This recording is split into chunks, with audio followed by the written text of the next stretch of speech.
General Romeo BRAWNER.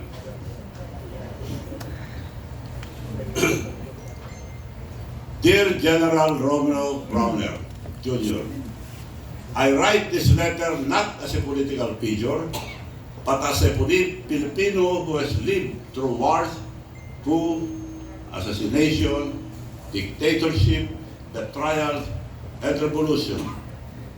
I have buried friends, seen President rise and fall, faced real enemies, and watched our nation collapse more than once, not because of foreign forces, but because good men choose silence.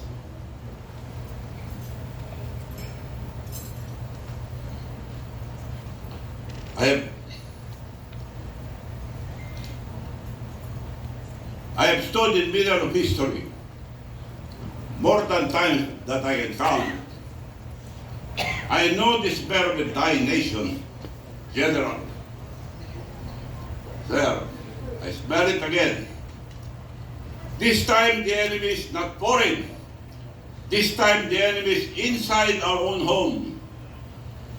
You speak often about China, about Taiwan, about war scenarios, about preparing for conflicts far beyond our shores. But how can we prepare for battles out there when we are losing the most important battle here at home? Our nation is collapsing, not because of foreign aggression, but because corruption has eaten us from the inside.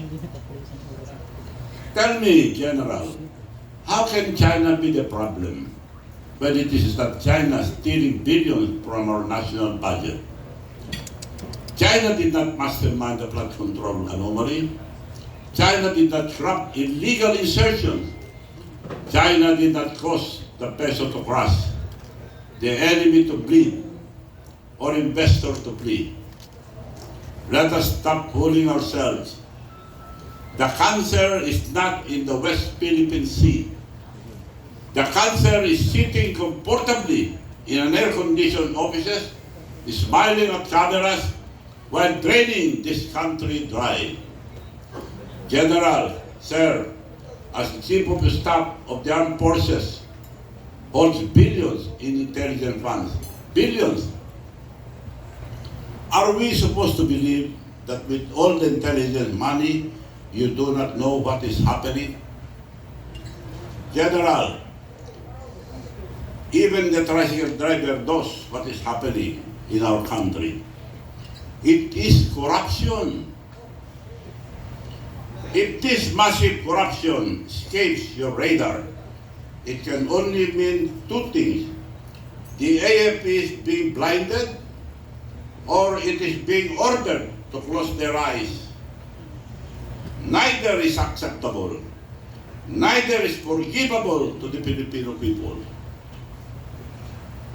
And this is what Filipino cannot understand. Why are you protecting thieves? Why are you lending your dignity, your uniform, your honor to people who betray the nation every single day? General, you know exactly who they are. Yet the institution meant to defend the Republic is being used to defend the corrupt. Stop using external threats as a distraction from the crisis happening within our country. Stop provoking China. General, of all people, you understand the cause of war. Our country has no capacity for conflict. Not when our soldiers cannot afford proper housing. Not when our soldiers cannot afford housing, and not when our families struggle to buy rice, not when Philippine economy is gasping for life. China is not our enemy. Our enemy is the corrupt officials of our country. Look at our people. Listen to their sufferings. The peso is at its weakest touching 60 pesos to $1. Foreign direct investment have collapsed to the lowest level in more than a decade. Jobs have disappeared. Food prices crush the poor. Fuel is at record high. Public debt has exploded. Our country now owes more than 17 trillion pesos. And we are paying 2 trillion yearly debt payment. 17 trillion. So mga anak natin may utang na, nakautang na. For sure, our economy cannot survive under this current government. Foreign investment is very low and cannot balance our economy. Hope is fading. This is not China's doing. This is the consequence of greed and incompetence. Masyado kayo sakin at walang alam kundi magdakaw na kaban ng bayan, maghurakot. To the uniformed men and women of this nation, you are being used. You are being given crumbs while others take billions. That small staggered salary increase was not help. It was a distraction. For 3 years, they will keep you tight with a staggered 15% increase, 5% yearly, until his term is over, release in small doses to control your loyalty. You are being tied like dogs instead of being honored as the nation's defender. Worse, reports now say that some ranking officials were given cash, not to help them, but to silence them. Money to keep them from acting, from speaking, from standing up. That is an insult to your uniform, your oath, and your dignity. You must show the nation that the armed forces cannot be fooled, bought, or manipulated. I challenge every good citizen, including the police and military alike, to come out and stand for our country. Stand and declare that you will not tolerate rampant corruption. Not to fight the government, but to fight the corruption that is killing our country. Give your uniform a new purpose.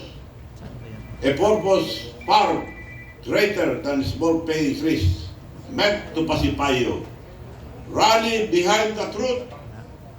Rally behind the Filipino people. Because your voice, when united, is stronger than any politician. And if you continue to stay silent, then that silence, speak loudly. It means you accept the corruption. General Browner, history is knocking on your door. One day, long after this administration is gone, your grandchildren and the history books will ask, where did the chief of staff stand when the nation was drowning in corruption? Did he protect the Filipino people, or did he protect the corrupt politicians who betrayed them? At a time like this, your role becomes critical.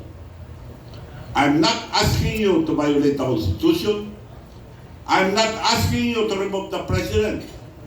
What I ask is a far simpler and far braver. Announce your stand against rampant corruption in a public place. Because today, silence is no longer neutral. Silence is taking sides. Silence is protecting the wrong people. Silence is betrayal. And if you stay silent, history will judge you harshly. The Filipino people will arrive at only one conclusion, that you became part of the corruption and that you sold the very country you swore to protect. Once again, to the uniformed men and women of this nation, do not let your silence bury our nation. We both love. Signed, Chavez Season.